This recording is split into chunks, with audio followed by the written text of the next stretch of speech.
दूसरी बात करते हैं, और ये बात है कि हार की चोट से सरकार जागी किस मामले में है।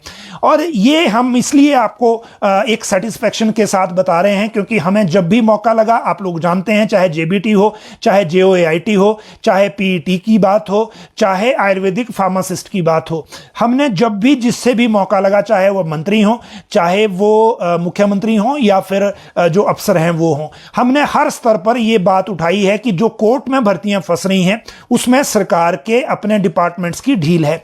क्योंकि इसमें हम कोर्ट को कुछ नहीं कह सकते। वजह यह है कि कोर्ट में अगर कोई भर्ती ये थी या डिपार्टमेंट के एचओडी को देखनी चाहिए थी, ये पहली लापरवाही है।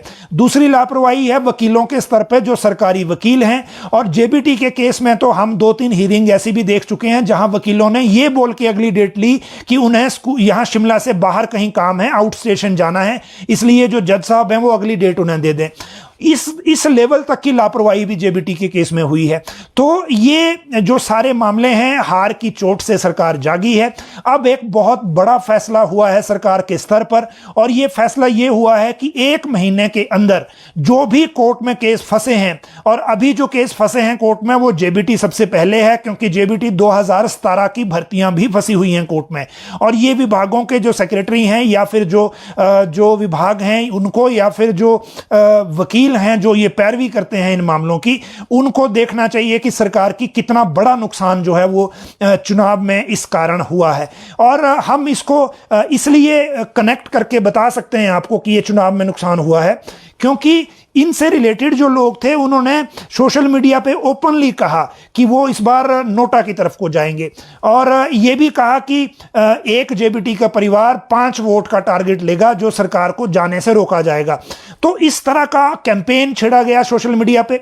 जो सत्तारूढ़ दल है बीजेपी, उनका एक इस बार इतना ओवर कॉन्फिडेंस था कि मंडी सीट को लेकर तो यहां तक कहा गया इनके चुनाव के प्रभारियों के द्वारा, जो संगठन के तौर पर लगाए गए थे, कि हम सोशल मीडिया से चुनाव जीत लेंगे, आपको हमें बाकी करने की कुछ जरूरत ही नहीं है।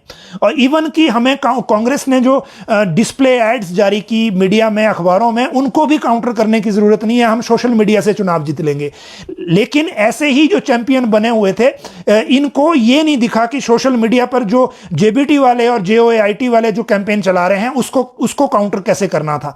लेकिन ऐसा नहीं किया गया। लेकिन देर आए दुरुस्त आए, सरकार की तरफ से एक ये डिस्कशन में बात आई है कि 1 महीने के अंदर जो ये कोर्ट में केस फंसे हुए हैं, अभी जो प्रोमिनेंस वाले केस हैं जो फंसे हुए हैं कोर्ट में, वो आप ये कहिए कि जेबीटी सबसे पहले है, क्योंकि जेबीटी डीएलएड दोनों इसमें फंसे हुए हैं, और फंसे हुए हैं सरकार की एक चिट्ठी के कारण, जिसमें बीएड को भी मान लिया गया एनसीटी के एक चिट्ठी जो डायरेक्शन थी उसके ऊपर, जबकि वो डायरेक्शन एज इट इज लागू करने के लिए हिमाचल सरकार बाध्य नहीं थी, और उसको हमीरपुर आयोग को चिट्ठी दे दी गई। उसके कारण सारी भर्तियां मैसअप हो गई।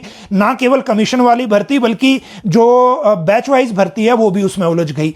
और आप देखिए 2017 से लेकर 2018, 19, 20 4 साल की भर्तियां, 2000 से ज्यादा पोस्ट, ये सारी इसमें फंसा दी। 2000 पोस्टें ये फंसी हुई हैं, 810 नई सरकार ने अप्रूव कर रखी हैं, 2800 के से आप ये मानिए 3000 से ज्यादा पोस्टें तो सरकार की जेबीटी केस में ही फंसी हुई हैं।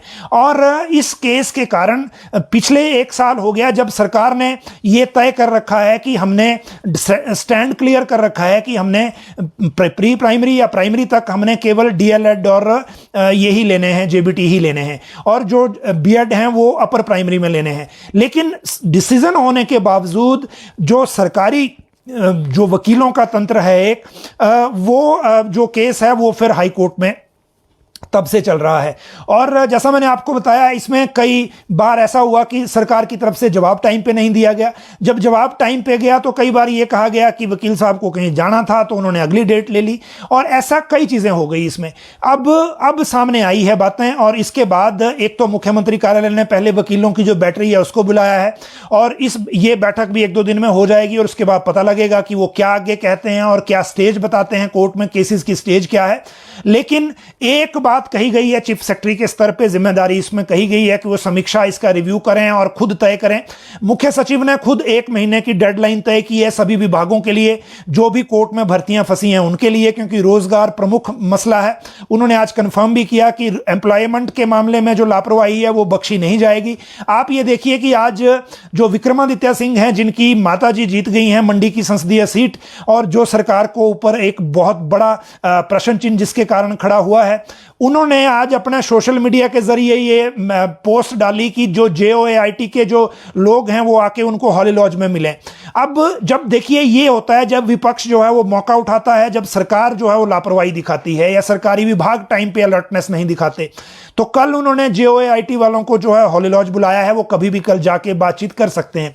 लेकिन यही वो अफसर हैं जो एक तरह से दूसरी तरफ को देने के लिए होताते हैं, और ये हुए अफसरों की लापरवाही और विभागों की लापरवाही। मैं इसको मंत्रियों के स्तर की लापरवाही भी कहूंगा, क्योंकि मंत्रियों के स्तर पे जब भी हमने इन मामलों की बात की, मंत्रियों से जब पूछा गया तो हमें भी ये खुद एहसास हुआ कि मंत्रियों को पूरे केस की जानकारी ही नहीं थी, और जानकारी ना होने के कारण ही ये मामला यहां तक गया।